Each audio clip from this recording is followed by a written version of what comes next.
Hey friends, how's it going? My name's Miriam and I'm a poet, and I'm sitting, as you can see, in an armchair, hence the armchair poet. Now, I've been thinking recently about fear and about anxiety, partially because I know a lot of people are feeling that way with Melbourne going back into lockdown for hopefully just a week, or for a range of other reasons. And I wrote a poem a little while back, and usually I have a rule with my poems about finishing or completing the experience or the emotion that inspired them before I share the poem, because it gives me a bit of a buffer, a bit of protection and distance from my emotions to sort of sharing with the rest of the world. But that's always been difficult with something like anxiety, because it comes and goes, and so I can feel it really strongly and that's not the time to share it, and then I don't feel it at all. So I've wondered sometimes whether I should be sharing poems about anxiety, and I don't often, but now seemed to be the right time to share a little one that I wrote a couple of weeks ago when I had a really anxious week. And yeah, I just thought now was the right season perhaps to share this piece. So this poem is completely new. As you can see, it's in my journal, hasn't even been typed up yet, there's barely any edits, and it's called Serve and Protect, and it goes like this. On bad days, my mind is a police state.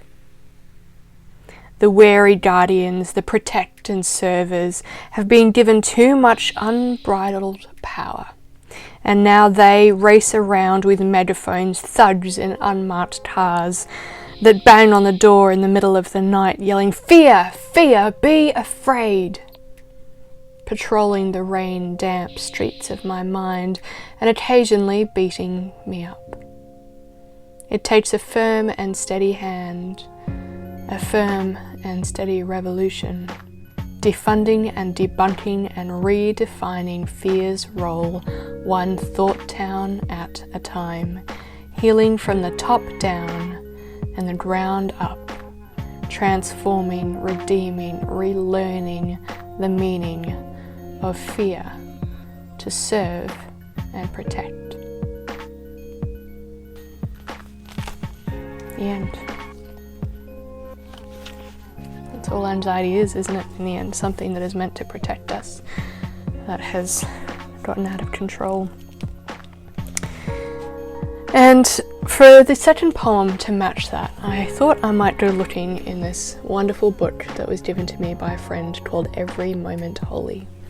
And it is a series of sort of liturgical poems for a whole range of moments in our lives, from domestic days for one who is employed, for waiters and waitresses, for medical providers, for arriving at the ocean, for the changing of diapers, for gardening before beginning a book, and there's many, many more, but the one I wanted to read now, both in memory of a night a couple of weeks ago when I was so anxious I didn't sleep, and just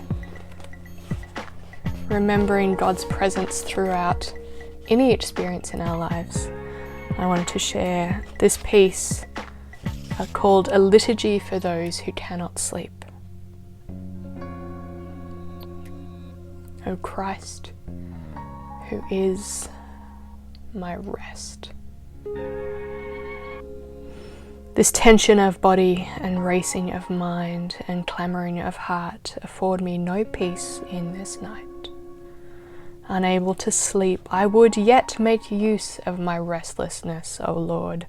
Amidst doubt, anxiety, uncertainty, I would learn to practice a more constant awareness of your presence, directing my heart and thought and petition to you.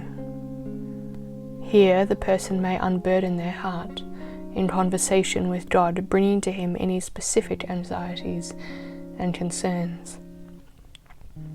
Lay your hand upon my brow, O Lord, and bid me calm.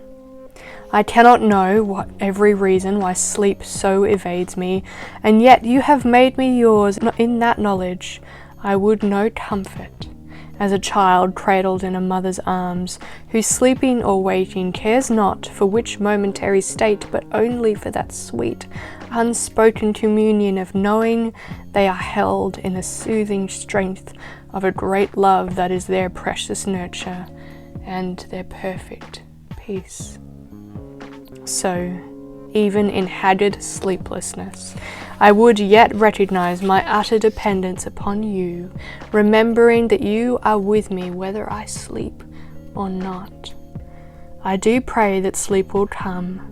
I pray that a blessed calm will descend. I pray that peace will rest upon me now, that my brow will soon smooth in slumber.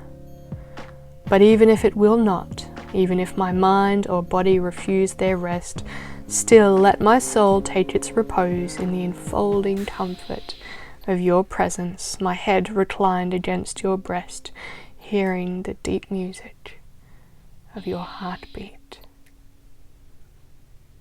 Waking or sleeping, O Lord, be this night my rest, and on the morrow my strength. Amen. There is a verse from Psalm 4 verse 8 that says, "In peace I will both lie down and sleep, for you alone, O Lord, make me dwell in safety." And what a lovely ending for that liturgy. I hope that you are not feeling anxious. I hope that you are feeling calm and at peace. But even if you are not, may you know the peace of one who is with you regardless. And may you also know that you are fully seen and fully known and fully loved. And I look forward to chatting to you next time. Bye.